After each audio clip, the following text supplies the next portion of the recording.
Howdy, howdy. Howdy. My name is Kev. And I bequeath you. And I am welcoming you to But It Was Aliens.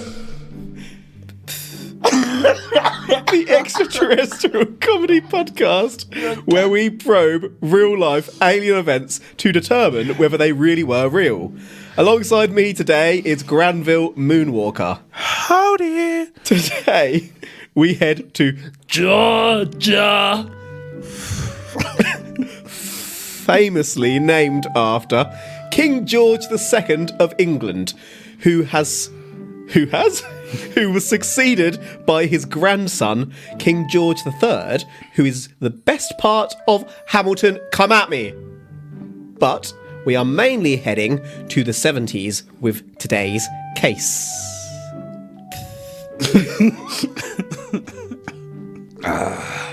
So before we started recording, there was I wouldn't even class it as an inside joke. It was just an off-script joke that happened, and I've not been able to control myself ever since. It's been, a good 10 minutes? And I do apologise if I just start laughing randomly throughout this episode, because I'm pretty sure that joke is going to linger.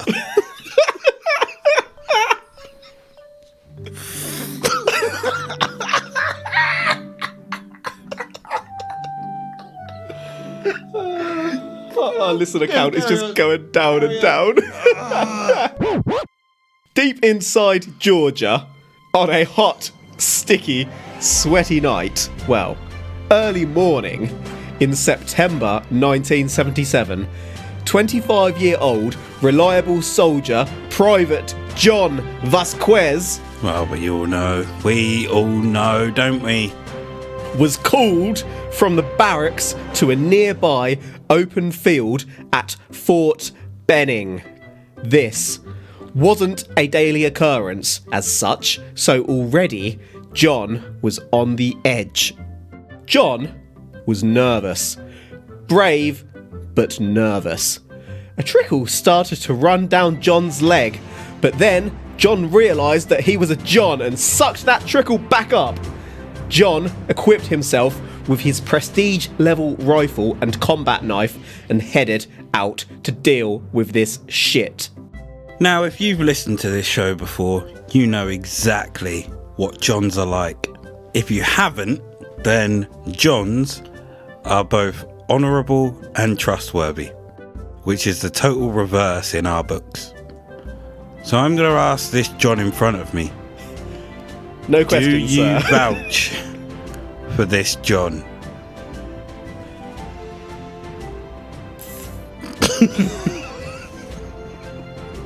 Answer the question. I can't spoil. I might, but then Okay, I'll allow you to continue. Bequeath us with the rest of this episode. he's an army man, at least. I can say that much. But before you think this is a one-man story, it wasn't just John. About 1,300 army personnel were called out onto that field, and John was ready to go. The 1,000 army personnel, were stood in formation on the field to be given orders as to whatever the funk was going on. Do you know what formation they were stood in? A big one. The soldiers out in the open looked up, and they begun to notice that something didn't quite seem right. Some of the stars, one especially, appeared to be moving in formation. Same formation that they were in? No, there was less of them. Occasionally blinking in and out of visibility as they did. The captain in charge took to the podium and begun speaking as if everything was normal and the stars weren't moving.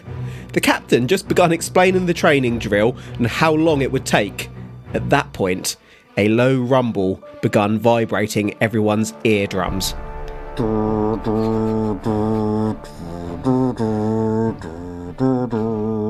So were the 1,300 Spartans, army personnel, in defensive formation, attack formation. Receiving Right. orders formation. Well played. How about the object in the sky? What formation was that moving in? Movement formation. Of which variety? The forward mobility variety. Attack, defense, Travel. warning, Travel. enlightenment, Travel. queef. Travel. Suddenly, a bright white and blue light would appear, hovering above the field. That's all it took for some soldiers to fill their pants and run, but not John. Never John. John was a John, rigid, firm. John didn't fill his pants, even as those around him begun screaming. The entire Charlie Company, the next squad along to whom the orb was directly above, broke formation and ran. Others were simply transfixed in silence, almost as if they were asleep standing up. But not John. John was risen, alert, ready to murk at a moment's notice. So he was cowering in the corner then. I wouldn't say that. This was a John. Precisely. He was brave and honourable. He was a trustworthy John. No such thing. He's a soldier. So this thing moved. How high above the soldiers was this object, or light, or So whatever? originally they thought it was a star, so extremely high in the sky. You're talking upwards of 40,000 feet, because obviously it's higher than planes to think it's a star, significantly higher. But it's moving and getting bigger. I think I would sit and watch from a safe place. Honourable Moonwalker. Runs Clever. and hides. Clever. Runs and hides like a pussy. The complete opposite of Honourable John. I'm going to position myself in the most advantageous position possible. On all fours with your butt in the air. I won't be able to watch from that position. Watch him through your legs. As you can tell, Greybeard is very familiar with this position. I would I've seen you assume it many times, sir. I would try and run into that sounds so wrong. Into like the barracks and have a look behind the door. So if anything comes down, you can still pop a few shots off. So a strategic hiding position. Yeah. You'd say that would be a smart thing to do. Advantageous. That's what you would do. Yes. Basically hide. Yes. And that's okay. That's absolutely fine. But that's me. It's not absolutely fine for an honourable, trustworthy John now, is it? An honourable John would take the fight to them. Exactly. And nothing less. I mean, is honourable, trustworthy. He's ready to He wasn't filling his pants when those around him was. No, exactly. He was ready to He murk. sucked it back up. So, if anything less than starting to pop off shots at this object on its way down occurs, then this John, well, I suppose it would still be a John, but he's not as honourable and trustworthy and ready to murk. He's ready to murk. As Ready. you say, is he? Ready. It was at this point that brave Private John took action. That action was to sprint back to the barracks and intelligently hide in a crawl space with several other soldiers. Smart. One of the soldiers, allegedly truthfully, may have helped John come to before they ran, as John was allegedly one of those awake but transfixed, hence why he was so risen. John was alert, not moving, but alert. Anyway, as they hid in the crawl space, the rumbling continued, possibly even getting louder as it boomed across the barracks. Something was coming, and John was ready. Ready to poop his pants. Ready for action, Jackson. Of the poop variety. Trying to think of what the sound would be if something was coming down towards. Could it be sound of engines? Could be. Or are they playing some heavy metal through their speaker system? could have broken Joyriding aliens. The sound or even the light barrier. I don't know how quick this thing's been moving. It could be the sound of coming back out. How quick was it coming down towards them? Or moving around? Hard to answer, because obviously it's not so quick that they can't see it. But equally, if that's come all the way from space, I guess is what we're saying, that's travelled quite far quite quickly. Also, if it's high up in the air, it could be moving... Well, to us it would seem quite slow, but it's a lot quicker. It doing it zigzag could be ridiculously quick, but John just is seems ready. slowed down to us. John's ready. So, do we have a Death Star on its way down? Gelfling! we could have. I don't know. I mean, it's clearly not. We would have heard of that. Well, not necessarily. If it wiped everyone out. And then what? Repopulated the Earth. Wiped everyone out here and then left. Oh, so a mini Death Star. Yeah. That could only be seen in that small Trainee vicinity. that just wanted... Maybe there was someone they wanted in this group. Someone strong, important. A John, for example. Never. Alongside the booming rumble, the screams got louder too. Meanwhile, the light got brighter. Some of the force were of the thinking that this was a Russian invasion. This was 1977 after all. The Russians had the jump on them, and the soldiers weren't doing so well. Suddenly, a robot-like, yet almost female voice bellowed out, It's okay. Don't be afraid. Now, I have a thought here. More of a question. The moment someone tells you not to be afraid, what do you start thinking? What are you going to do to me? Why are you telling me not to be afraid? Should I be afraid? Exactly. Don't be afraid. It has the exact opposite as to what you're requesting. They could also tell you, be very, very afraid. And you would be. You'd shit your pants. So I don't think there's anything they could say in this situation that's going to keep you calm. Maybe they should write something on a board instead. Or they could come down and go, we believe that all Johns are honourable and trustworthy. And then everyone goes, some smart motherfuckers. Exactly. That's also your definition. All the moonwalkers, meanwhile, are hiding in the cupboard. Yes, fine. John peeped out, and above the field, there was a huge black void, almost as if a craft was there. The silhouette could only be seen due to an extremely bright light at the base of the void, illuminating it. Eventually, John and his brave soldier crew crawled out of the crawl space. In the darkness, John noticed some kind of figure scuttle past. Then, out of nowhere, thump! John felt like he'd been shot by someone's 4-5, dropped to the floor, and everything faded to black. So, did he hear a pop or did he just feel it? Heard it. So he didn't feel like he'd been shot by a 4-5? How does it feel? Not like I've been shot by anything. You don't hit me with your 4-5! Tokolosh with his 4-5. Maybe that was the pop he felt.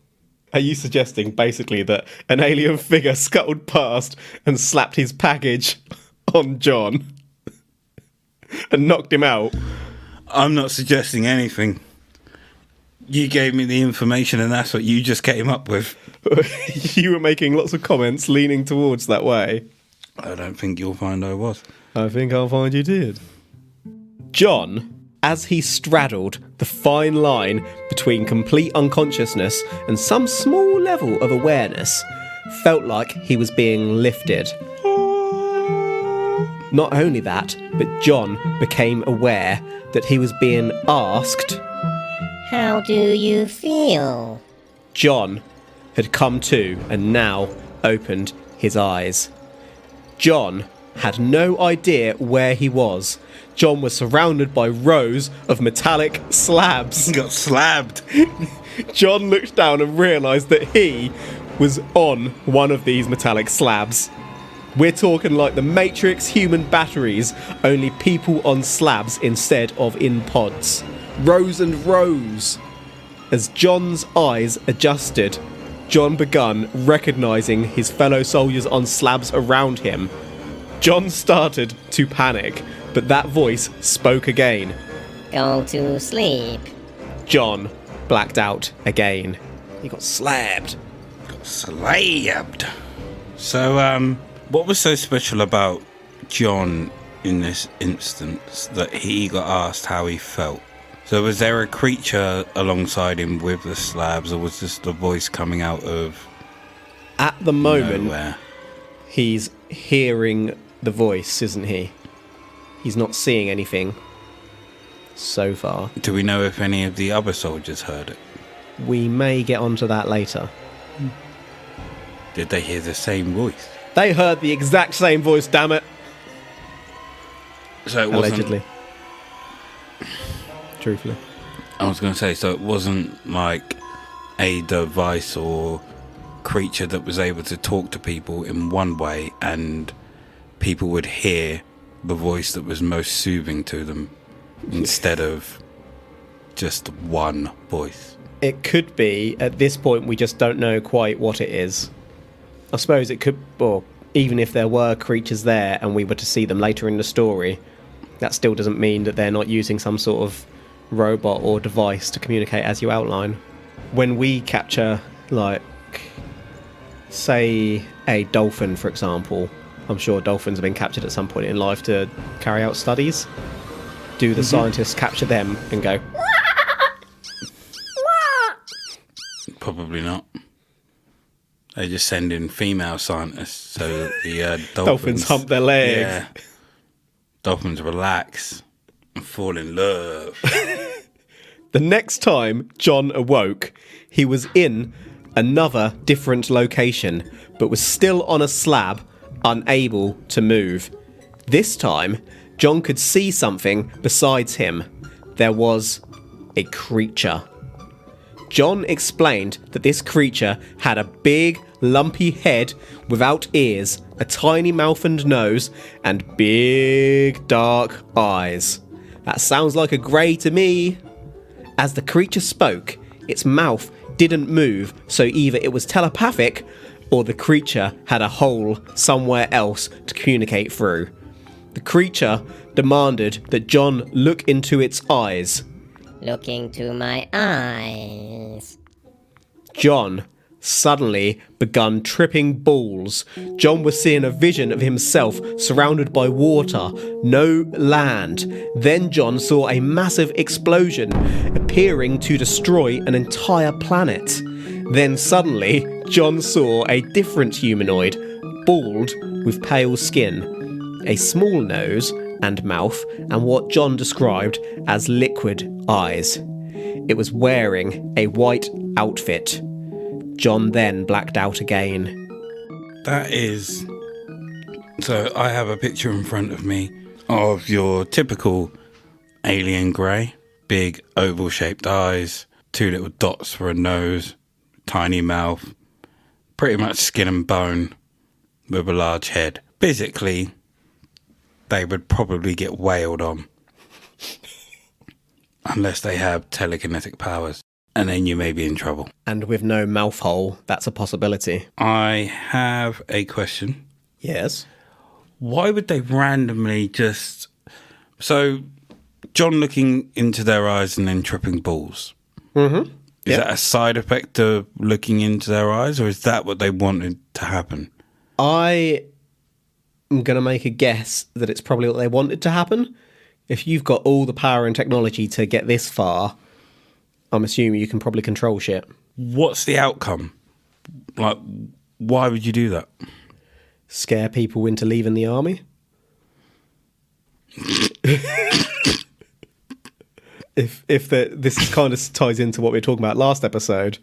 If there's some sort of alien species that wants to stop us from warring and killing ourselves as a species, abducting every unit of every army and getting them away from that is probably a pretty good way to go. Or you could simply not do that, show yourselves, and say, look, just quit with the wars, and then disappear. Nah, I don't think that's going to then, work. you know, for a fact, humans would just create something to try and find them Exactly. and try and fuck them up They'd and steal try their and- technology. Exactly. Because that's us. Exactly. We're fucktards. And Johns are honest and trustworthy. So now shit is going to hit the fan, son. It gets a little out there. As John came to, he was standing in formation outside the barracks, just like before he had bravely run away. The only difference was that John was now standing at the back rather than the front of the formation. The soldiers marched back to the barracks because remember, before all this, they were about to begin a training exercise, but as they marched, they begun noticing that their uniforms were buttoned together incorrectly. Meanwhile, they were covered in a strange material. Some of the soldiers were also vomiting and were confused. Their watches were all out of sync.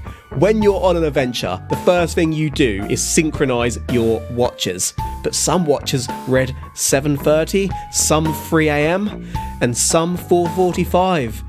That night, some of the soldiers begun sleeping with sheets over their heads and torches underneath like petrified little children, except John, who was hard as nails. But things really progressed over the next week. Now, it's not the first time that we've heard of aliens putting clothes back on people, but putting them on wrong. Yeah, This has happened before. Zygmunt Adamski. Watches being out of sync has happened before. However, what year did this take place? 77, wasn't it? 77. Okay. Yeah, September 77. They were out for a training drill before Before it all kicked this off, all yeah. kicked off. Do you think that the government, or the army, whatever, were experimenting with doses of hallucinogens to see how soldiers reacted to them That's a... before this training exercise? So they may have just had, I don't know, their dinner or whatever, or they had a break, were told to go and take their vitamins or whatever, Yeah. and they were dosed with quantities of LSD. Certain soldiers were dosed with more than others, and they just checked their findings against the soldiers to see who reacted in what way, how much of effect it did have on some of these people. Was it Project MK Ultra Yep. that was going on, and supposedly the Unabomber might have been one of the subjects? They were experimenting on people with all sorts of shit. Yeah. Interesting theory you've come up with there. I see you're leaning slightly not towards aliens and slightly more towards conspiracy and sneaky military and government. I mean, it's the military and government. What do you expect me to go to? Aliens. Right. There's a lot of information on this one. I was about to say you would have to bequeath me with a lot of decent information for me to fall towards aliens. I'll see what I can blow out. As I was saying, there's a lot of information on this one, so I'll put it in order as best I can without spending too long on the dull bits. First, a march was organised. Then, following some kind of irrelevant complaint coming in, all the commanding officers at Fort Benning then vanished. The soldiers naturally assumed that this was all part of the training exercise and thought they'd be evaluated, so to pass the time, they started playing war games with neighbouring camps at the fort. But throughout this week, as the games continued, with one group stealing live ammo from another and camps moving while skirmishes took place, one group fired a flare into the sky to illuminate their opponents. The sky lit up, and weirdly, the sky appeared to turn around as if it was a gyroscope, moving while staying in place. Weirder still, during a skirmish, an invisible force field stopped the soldiers from moving down a nearby hill, but if all pushed it together, they could move the force field somewhat. Weirder still, at the bottom of the hill, some of the soldiers saw an entire army unit identical to themselves. I'm not talking just the same numbers of formations, I'm talking same clothes, same faces, everything. It was them. Then, when they went to check back on them again, the unit disappeared into thin air. Even weirder still, a light would come from the sky, and as soldiers walked into it, they would teleport uncontrollably to somewhere completely different. Shenanigans! Can you just tell me what would come down from the sky again, please? A light? Okay. Why? You went, a light would come down from the sky. Well, I am British. A light. You what, mate? So, drugs and hallucinogens. Sleep deprivation. Have they been kept awake for a stupid amount of hours? Well, I suppose if you're in a skirmish in the army, then maybe your sleep would be somewhat deprived. Mm-hmm. But we've all been out on a bit of a night on the booze and had only a couple of hours sleep and functioned the next day pretty much. Some of us. But to be fair, our stress levels wouldn't be as high as theirs. Speak for yourself. Life's tough. I did initially think when the invisible force field was placed over them that it was maybe like a dome. Like just a plastic dome. Yeah, they were just pushing it. Or, drugs. All of it you're putting down to drugs. I think this is... So all the commanding officers just kind of disappeared. Why? So I think what they've done is they were in another room, like a secret bunker, comparing notes. Each unit of the army was drugged with something different, and they were all just watching what the effects were. Not only the effects of the drugs, but the recovery rate afterwards. These were... Okay. So like a senior's experiment watching the front line, so to speak. Yep. So not only were they looking to see what effects the drugs had on them, like I said, with also the recovery effects. Were there any? Were there not slurred speeches and anything like that, but any motor unit functions that weren't like operating as they would do? Limping, stumbling, loss of balance, nausea, sickness, nosebleeds, any of that from Tubes through the tummy. from taking the drugs. Hangovers. Did any of the soldiers become, I wouldn't say more aggressive, but did they have any more energy from any of them? Multifaceted experimentation, essentially. Essentially, were they trying to create super soldiers? Like Spartans. Like Captain America's, but without the like size and stuff. Captain America! I'm Captain America, damn it! It's America's ass. Eventually, a general returned to camp. Of course he did. That night, a UFO was seen in the sky again. The general explained that the UFO was all part of the training scenario and said not to panic. But the general also called in reserves. There are several accounts of these events, as I said, and the order gets a little confused, but the basic details remain as I'll outline. Remember, this was a fort, an army base, so you damn right they got a missile and fired it at the UFO. But as the missile was about to impact, it was engulfed by a ray of brilliant light and then just fell to the ground. No explosion. The soldiers began firing their weapons upon the object in the sky, but it fired back great balls of light. One ball hit a chopper. Yes, they had a chopper, and as the light hit the chopper, it lost control and crashed. The crew survived.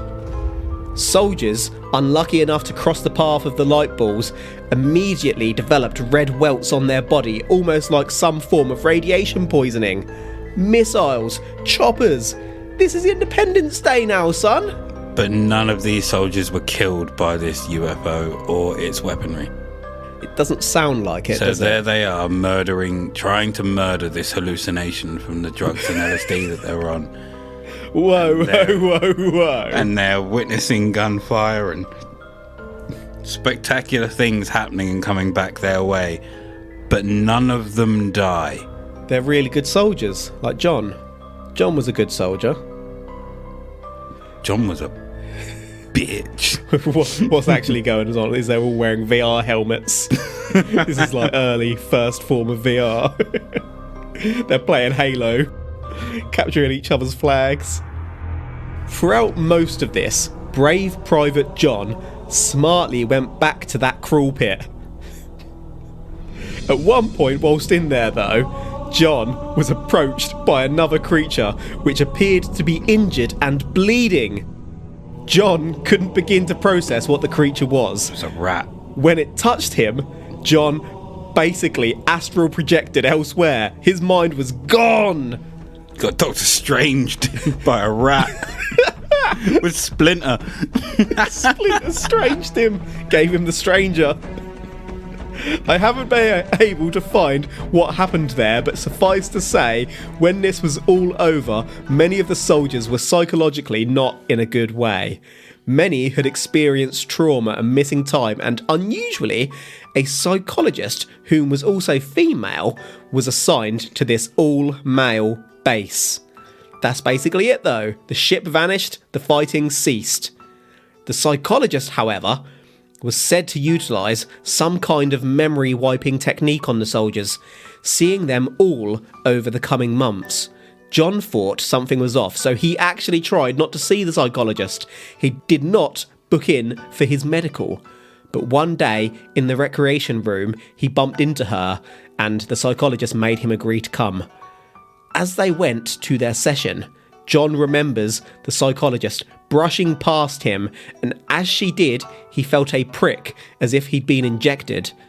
In the session, John's defences were gone, and the psychologist encouraged John to forget his memories. She even touched his temples in some weird way, which John felt was part of a technique to wipe those memories. Clearly didn't work though, did it? Well, we'll get to that bit later. So The fact that we've just proved they're using some form of drugs does not mean that this was all due to some form of drugs. no, what I was going to say is that clearly they had a mental break due to the drugs, and a psychologist was brought in to try and bring them back to a sane state of mind. And John was still tripping balls. And was all John was seeing paranoid. Splinter. Yep. Dr. Splinter. He got astral projected by a rat, and he had no idea how to deal with that. So he thinks everyone's out to get him now. To be fair, John's general approach to life appears to be to hide, to bravely hide. So he's going to hide from everything. Even a psychologist trying to help him. Well, he did, didn't he? Yeah. Tried to hide 'Cause he under the pool knew. table, but she saw him. She's like, come out from under that table there, John. Why don't you come and see me in my room, John? She brushes past him. That little prick was nothing, John. So, evidence.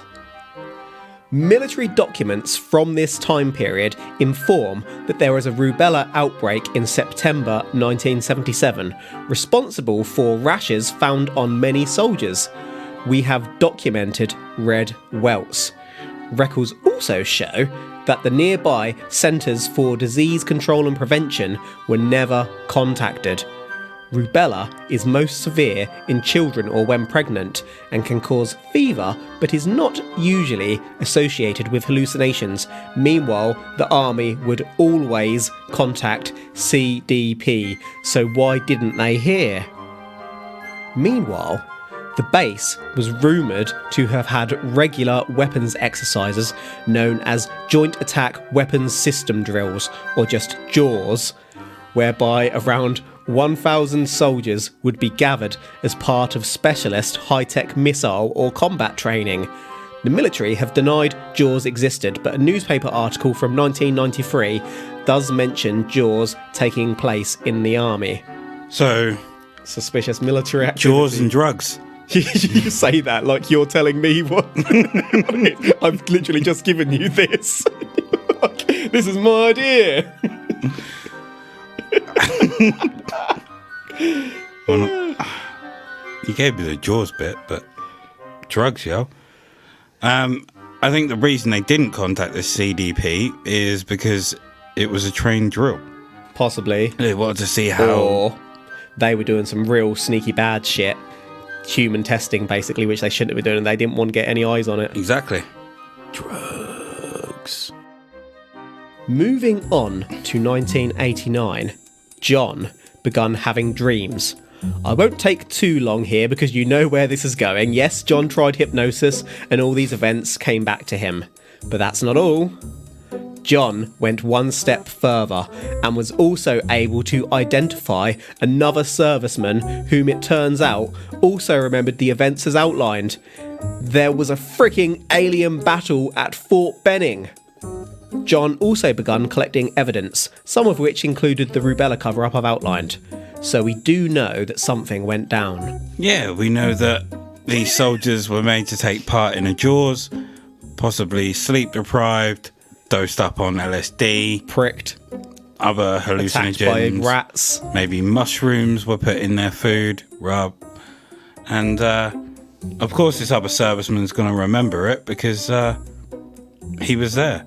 It's not to say that he remembers that there was a freaking alien battle. It's exactly what it is. And so out of the thousands of soldiers that were there, sorry, the 1,300 Spartans, yeah.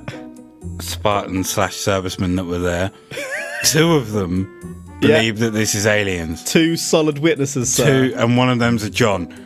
Two solid witnesses, sir.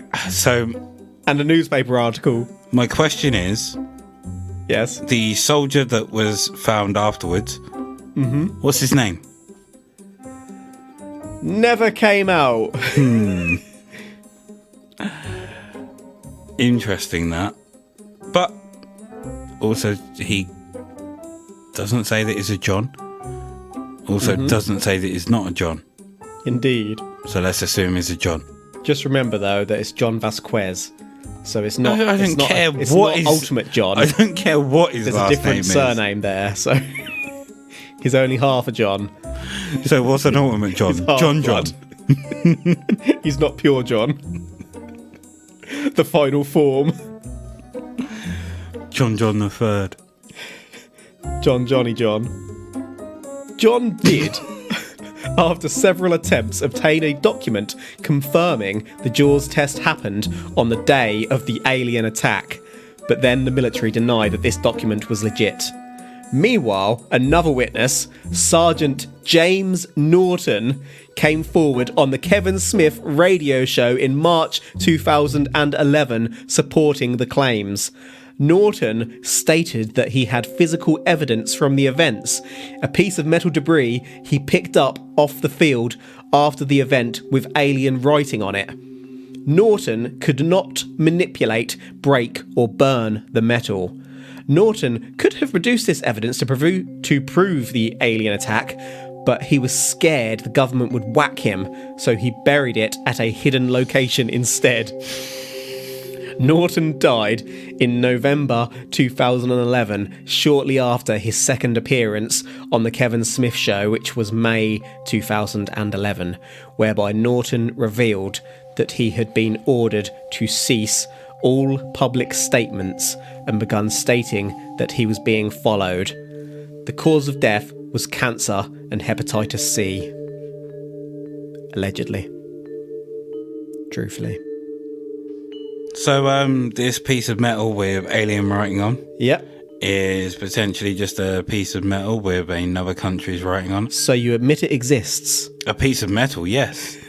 But it could be a piece of metal with Chinese writing on, Japanese writing, African writing on it. Could be Italian. Italian alien Could be writing. Spanish. Could be Spanish alien writing, yes. Well, it's not alien writing, just the fact that he doesn't know what An Italian alien wrote it. Although, I think with Spanish and Italian, you would still have the same symbols as English. It's really... Slightly. Apart from the accents. So it could have been Russian.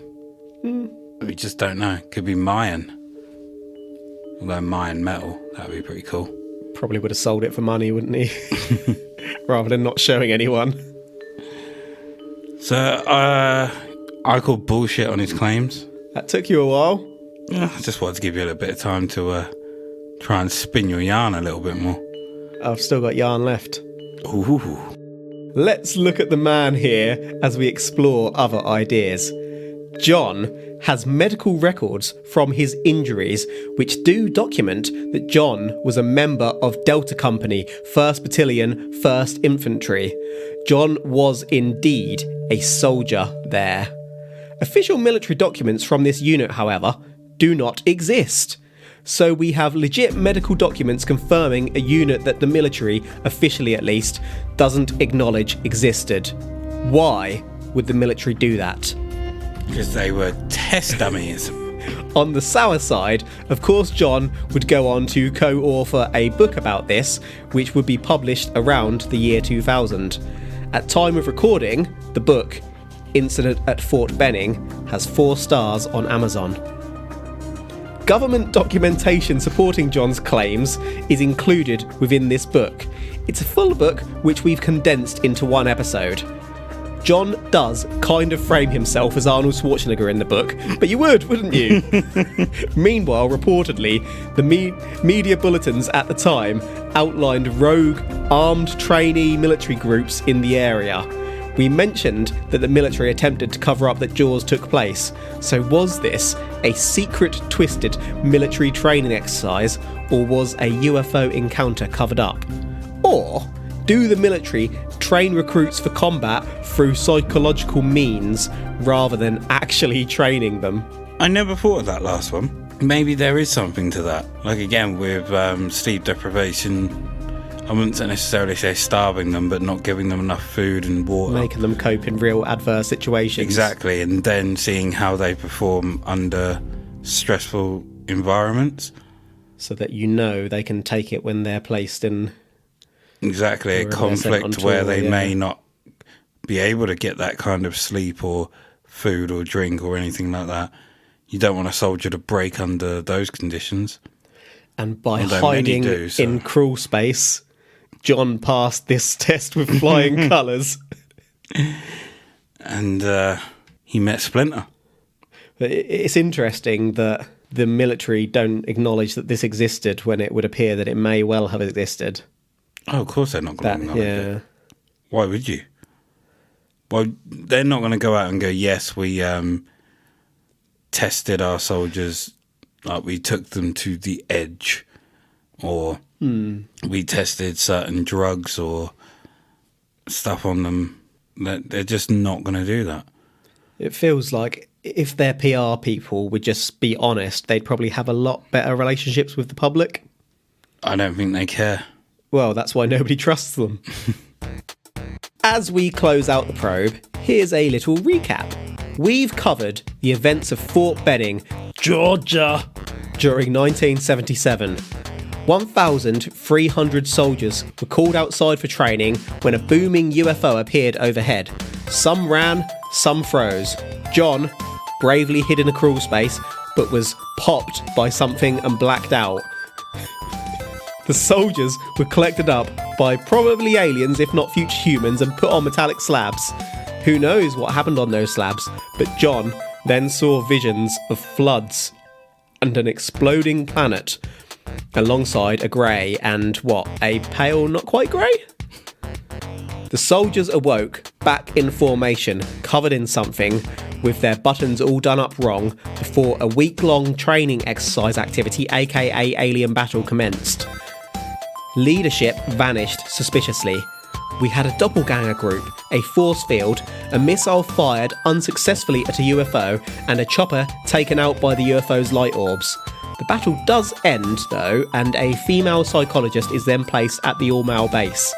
John remembers this decades later and gathers evidence whilst, of course, the military deny all. Meanwhile, a sergeant from another squadron at the fort comes forward, claiming it all happened and also that he has evidence, which he doesn't show anyone. Anything you wanted to touch on, Mooney, before we wrap it up? Just the fact that there's 1,300 Spartans here. And The ratios aren't great, are they? no. 2 to 3 witnesses. Well, we've got the one that comes forward. We've also got John. And then the unnamed one. And the unnamed one, who is obviously unnamed, so we don't even know if he exists. To be fair, I did say I haven't read the book, and there could be more detail about them in the book, but in any of the summaries I read, there wasn't any further details. No one else comes out with anything about this. No. So, what? It's not to say that something didn't happen. Like I've said multiple times, just drugs, a Jaws exercise, something like that. It's quite possible that he's just tried to make something more of it to make himself some money. Maybe he really believes it. Yeah. He was absolutely messed up psychologically through these experiments, and just can't make sense of the world, and this is all he can to understand what happened. It's seared a memory into his brain that he can't get out. Yeah, he got all these different bits that just don't make sense, and he's trying to piece them all together in some sort of sensible narrative, and that's the best he can come up with, when really it was just a case of drugs being bad, okay? So on that note, are you saying that it was aliens? I was about to say, on that note, are you admitting that drugs are bad, okay?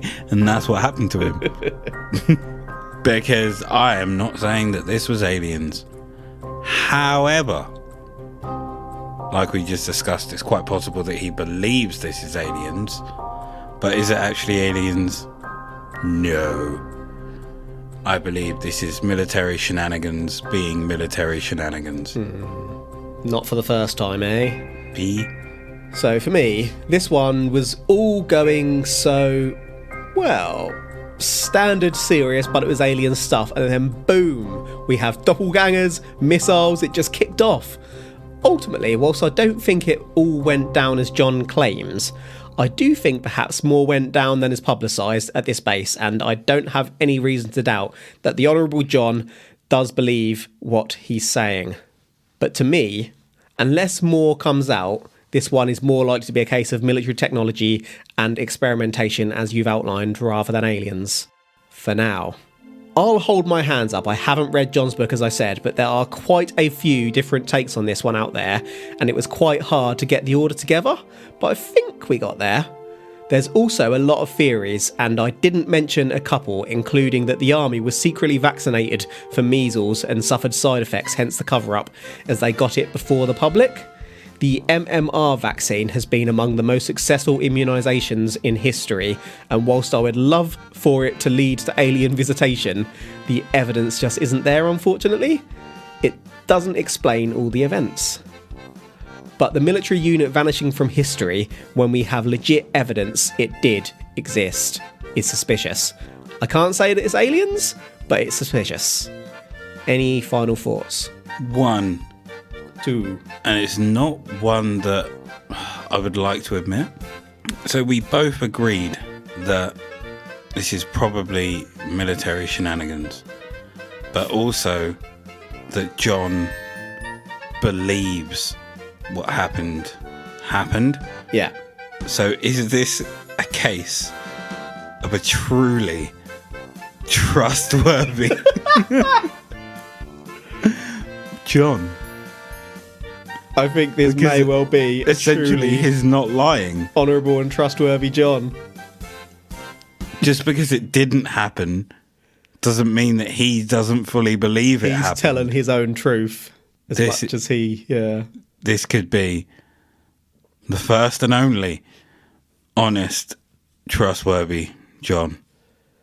I'm not saying that it was aliens, but it was honourable and trustworthy John. That's a wrap for today, That doesn't folks. sound right.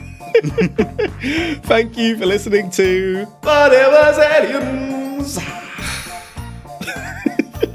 If you enjoyed what we do and would like to see what we think about cryptids or telepathic sex healers, we have a Patreon over at patreon.com but it was aliens, where each month, for the price of a coffee or two, we probe a paranormal mystery to determine whether it really was paranormal. If you stick some pennies in the probe pot, this really helps to keep us going and renovate extraterrestrial towers for our future world domination. We also love to hear your suggestions, so look us up on social media if you're in need of a probe. For example, we are on the Twitter at But It Was Aliens. Here on the main show, we'll be heard by you next Thursday, unless you're listening on another day. But until next time, if soldiers get dog tags, what do dogs get? The truth is up there. #.